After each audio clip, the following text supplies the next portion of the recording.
Today's news, today's news. On Maui. They lost everything, everybody lost everything. Freeing Americans in Iran. This is the beginning of the end of their nightmare. Expanding taxis. We're really excited about the potential. With no drivers. This is a threat to health and safety. Good morning, I'm Deborah Rodriguez with the CBS World News Roundup.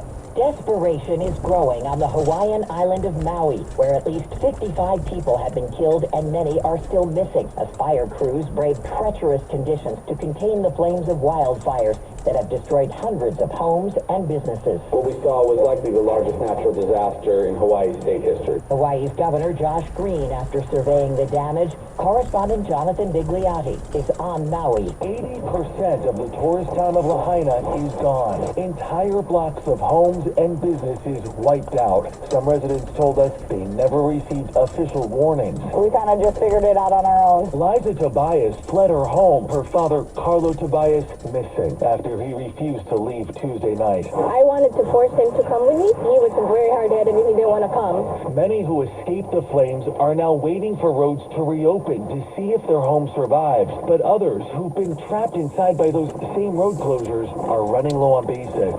CBS's Rutabaga Shabazi reports from Maui International Airport. Long lines and terrified travelers. It's just complete devastation. Tourists stranded in terminals overnight slept wherever they could. We would stay with the home away from home. But for many who call Maui home, there's nowhere to go. I have a 4-month-old and a 2-year-old. Families are cramming into emergency shelters, but they're quickly filling up. If you have the capacity to take someone in, please do. Yet, despite the heartbreak, Hawaiians are doing whatever they can to help stranded visitors at the airport. The generosity of these people towards us being displaced at the airport, they're actually serving us here, and it's just heartwarming. J.D. Hessimer lost his business to the flames. Lahaina has spent giving to the world for their weddings and anniversaries and birthdays. And right now, Lahaina needs the world's help. Officials expect the death toll to rise significantly as crews search the rubble. None of the fires has reached 100% containment yet, and high winds have been sparking new, smaller ones.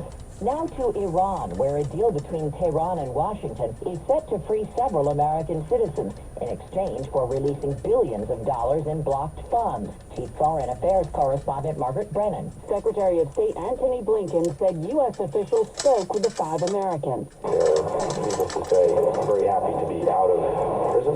The Americans may be back on U.S. soil as soon as September, but that depends on a series of sensitive diplomatic arrangements. The National Security Council spokesman John Kirby. There's a lot of negotiating that's left to go here to get them home. They are not safe. Over the coming weeks, Iran will gain access to $6 billion held in a restricted account in South Korea. Tehran also claims that 5 Iranians will be released from U.S. custody. The federal judge overseeing former President Trump's election conspiracy case will hear arguments today over the prosecutor's request for a protective order. It would bar Mr. Trump from speaking publicly about the government's evidence. Former federal prosecutor Lori Levinson. I think the judge will want to hear why the special counsel wants such a broad order, and undoubtedly the special counsel will point to some of the inflammatory remarks that Trump has made on social media, and Smith's concern that in fact witnesses will be intimidated and that Trump's use of information will taint the trial. Where have all the students gone? Data show they've been absent in record numbers since schools reopened after the pandemic, with more than a quarter missing at least 10% of the 2021-22 school year. A Stanford Associated Press analysis finds school staffing shortages, anxiety, depression, and bullying are all part of the problem. It's 4 minutes after the hour. Well, that's today's news, today's news. I didn't hear any good news, did you? I didn't think so. I guess it's all about perspective. The glass is half full. Well, as always, I'd like to thank you again for coming along with me on these Dash Cam News adventures. You know the drill. Peace, love, and all that hippie jazz. Bye-bye, everybody.